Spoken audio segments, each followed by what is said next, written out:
So in today's video, we will discuss about the ESIC paper, second shift, 26 फरवरी 2019। सो आज की इस video में हम ESIC के पेपर 26 फरवरी 2019 की बात करेंगे, जो कि शिफ्ट सेकेंड का पेपर था। और इसमें हम सारे ऑप्शंस को और इसके क्वेश्चंस को इंग्लिश और हिंदी दोनों में डिस्कस करेंगे। तो अगर आप फ्रेंड्स चैनल पर नए हैं तो चैनल को सब्सक्राइब कर लीजिए और वीडियो को लाइक कर दीजिए। तो चलिए हम चलते हैं हमारे फर्स्ट क्वेश्चन की ओर। So the first question is Schultze method and Matthew Duncan method describes. So ये दोनों मेथड्स होती है। Schultze method and Matthew Duncan method को किस प्रकार डिस्क्राइब किया जाता है? ऑप्शंस हैं methods of detachment of placenta, B delivery of the presenting part, C ways of monitor foetal heart sound and D ways of monitor foetal heart rate. So the right answer is option number A, methods of detachment of placenta is the Sculls and Duncan Matthew Duncan method describes as a methods of detachment of placenta method. So next question is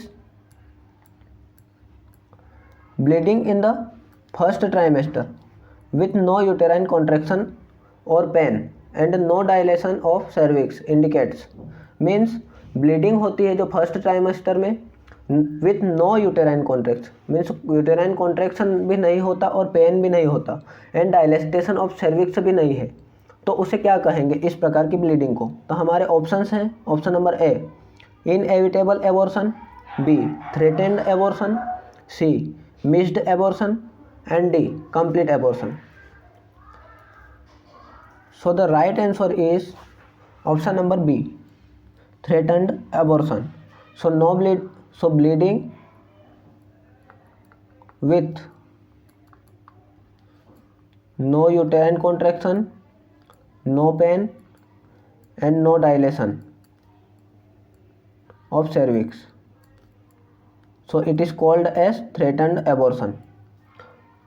uterine contraction भी नहीं है, pen भी नहीं है, dilatation of cervix भी नहीं है और ब्लीडिंग है वो फर्स्ट ट्राइमेस्टर में हो रही है, तो ये थ्रेटन्ड एबॉर्शन है।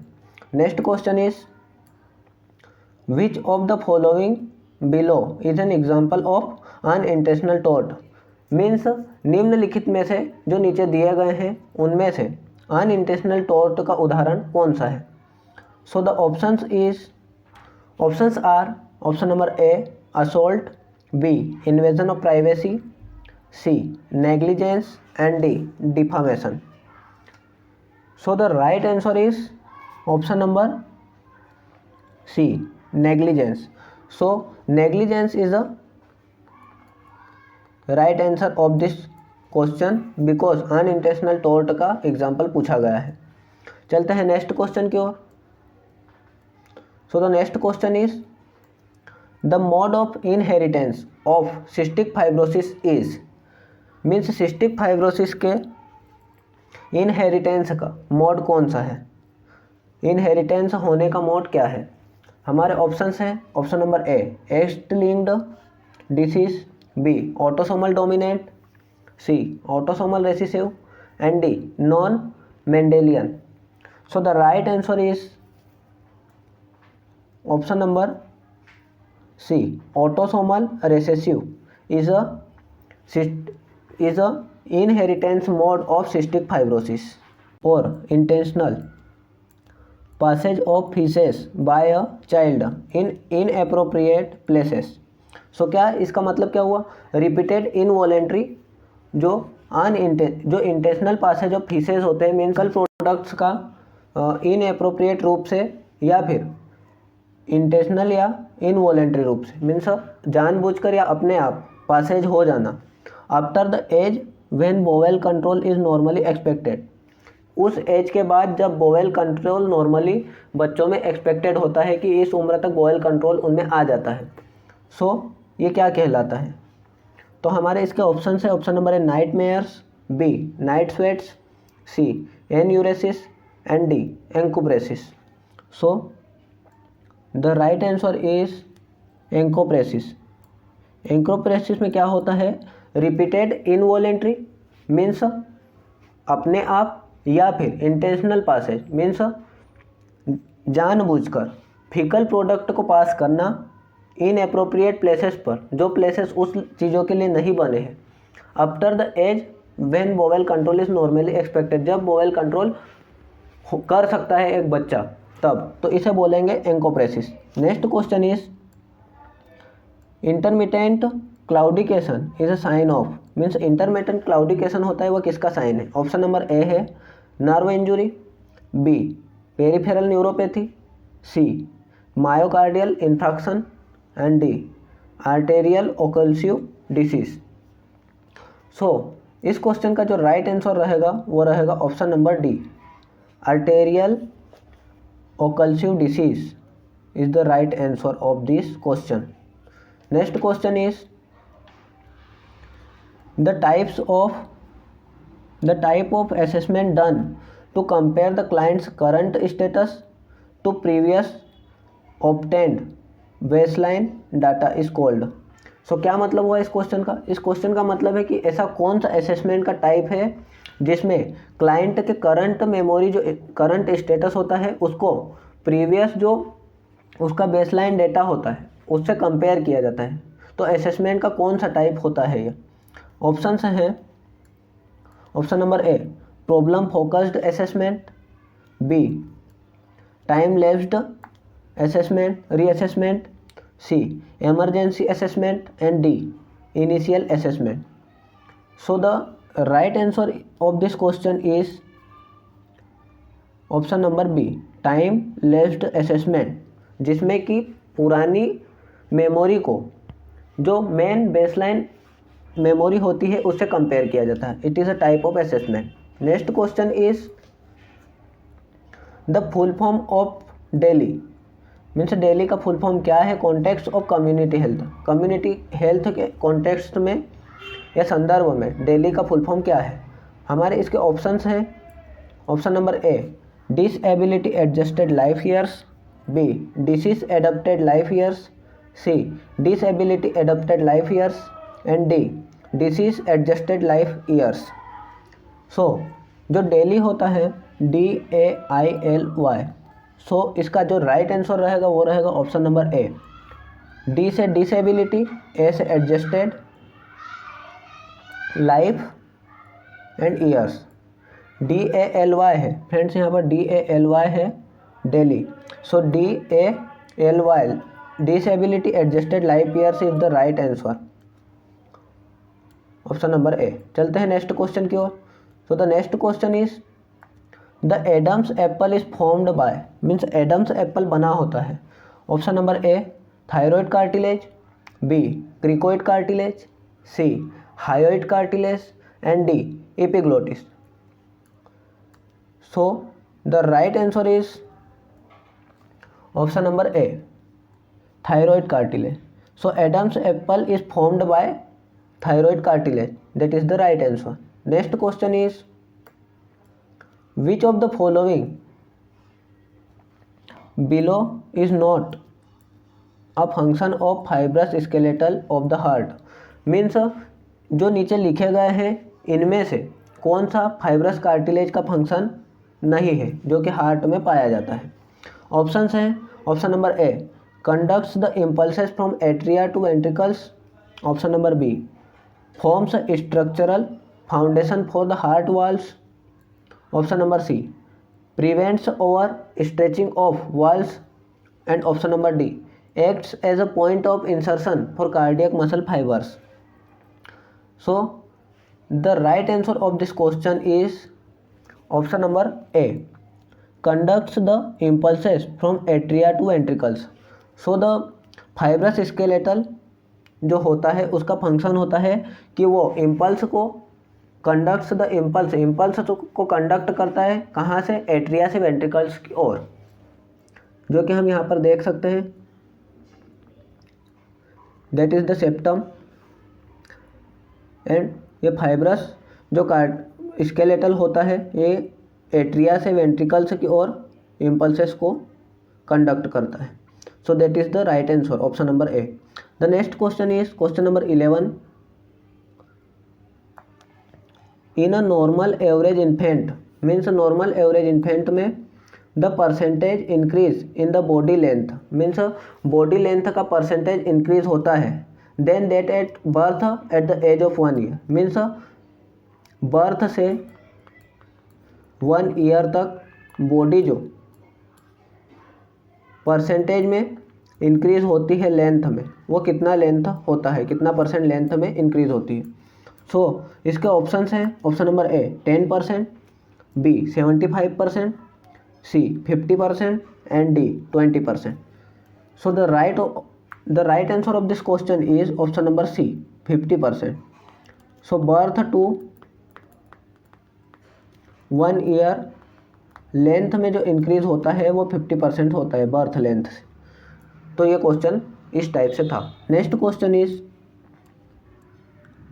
The poor skin turgor is in neonates is indicates, means जो पुअर स्किन टर्गर होता है नियोनेट्स में वो क्या इंडिकेट करता है या क्या दर्शाता है. ऑप्शन नंबर ए है dehydration, B hypoglycaemia, C hypocalcaemia and D hypertonia.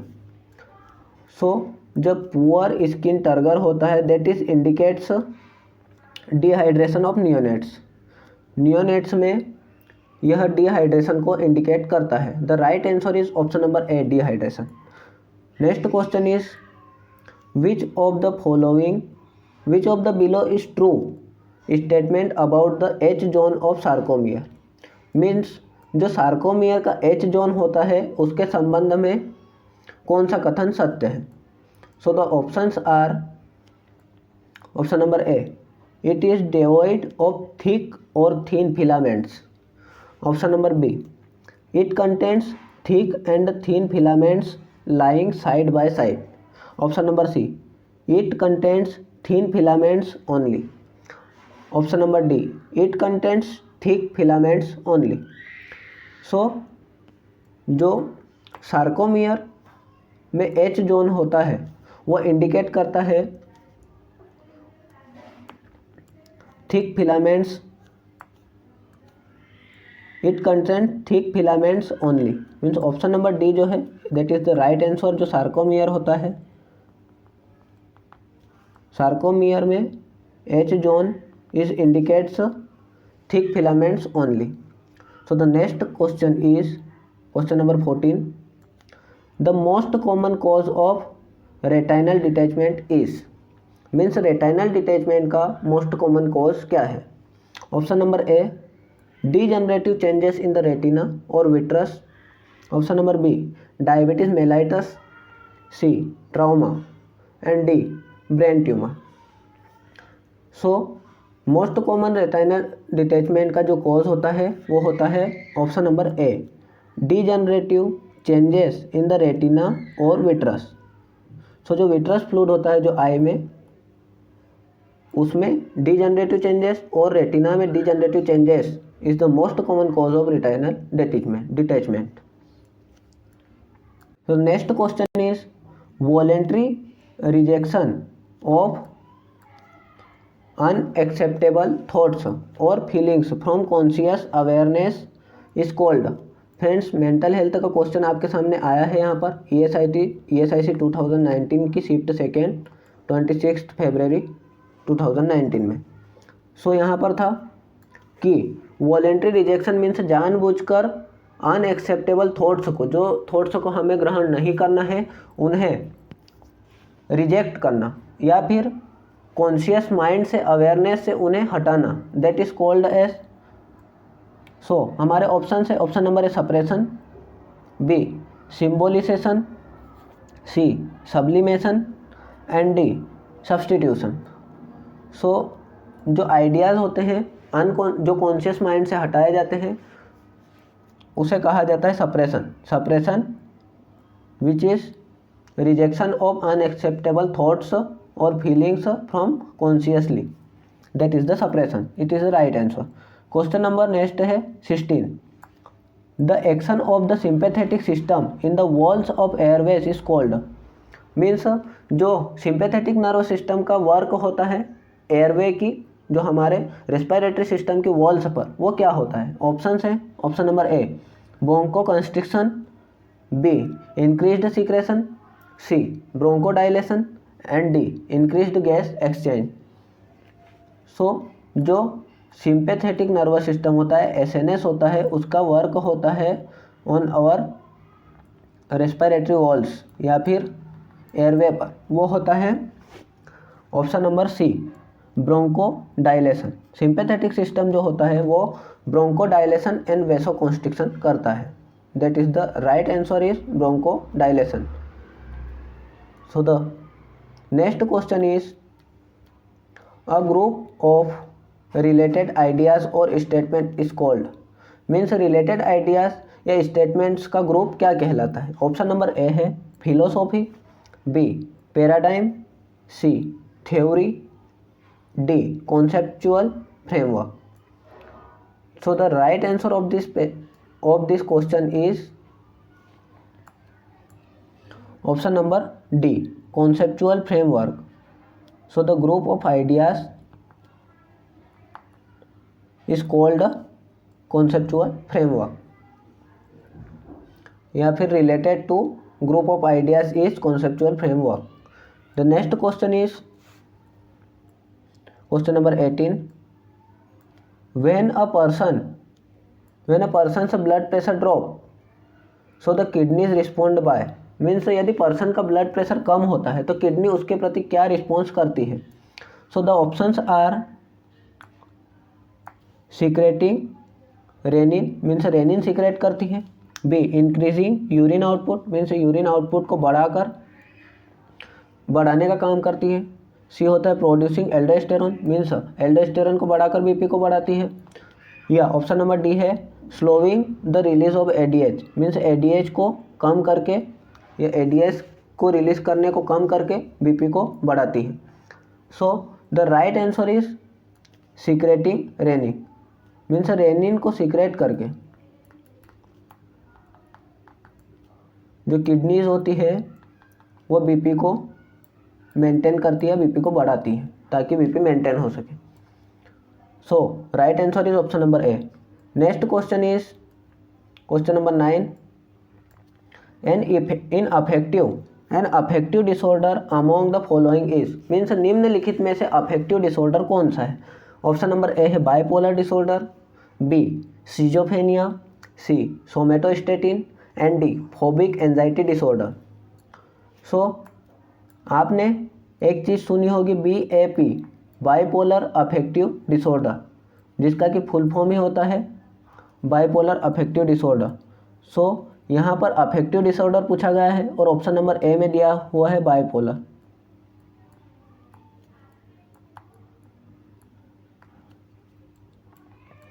सो यहाँ पर अफेक्टिव की सिर्फ ज़रूरत है, ये एक डिसीज़ होती है, मेंटल हेल्थ से संबंधित आती है, bipolar affective disorder. So affective disorder is option number A bipolar disorder, that is the right answer. The next question is question number 20।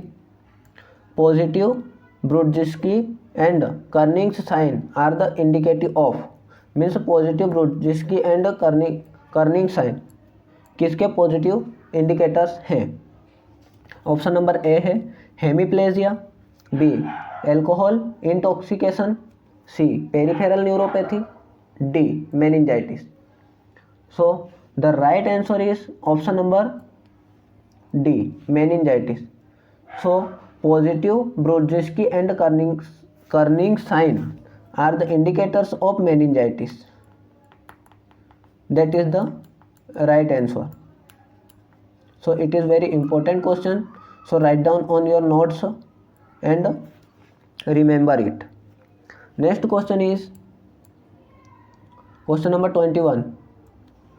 The genetic exchange process in which donor DNA is introduced to the recipient by a virus, means ये एक genetic exchange process होती है जिसमें donor के DNA को recipients के अंदर virus के द्वारा ले जाया जाता है, तो वो क्या कहलाता है?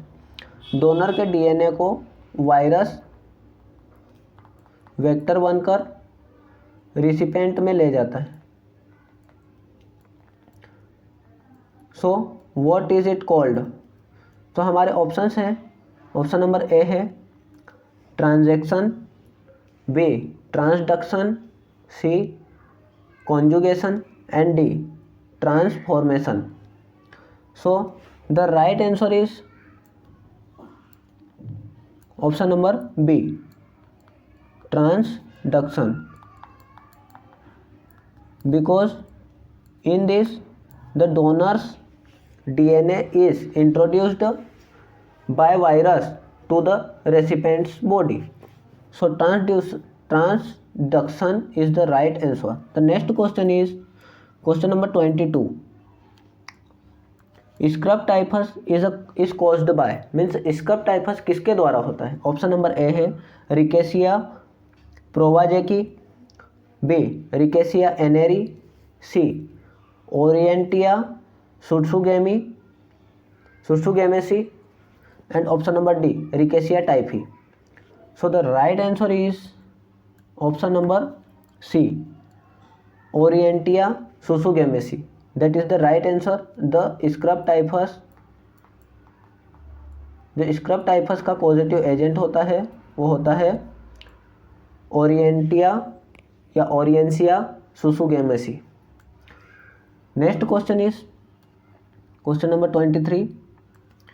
The hormone that increases water reabsorption bye inserting water channel और एक्वापोरिन्स इज, मीन्स कौन सा हार्मोन होता है जो इंक्रीज करता है वाटर रीएब्जॉर्प्शन को बाय के द्वारा इंसर्टिंग वाटर चैनल के द्वारा इंसर्ट करके वाटर रीएब्जॉर्प्शन को कौन सा हार्मोन बढ़ाता है?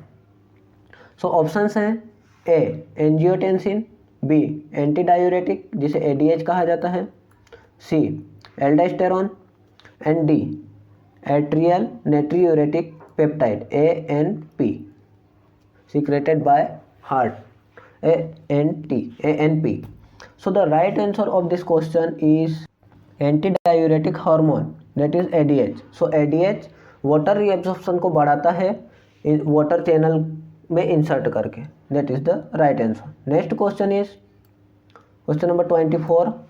The total number of foetal and early neonatal deaths per 1000 live births is called, means 1000 live births per foetals की टोटल डेथ होना या अर्ली नियोनेट्स की डेथ होना पर 1000 लाइव बर्थ पर, दैट इज कॉल्ड।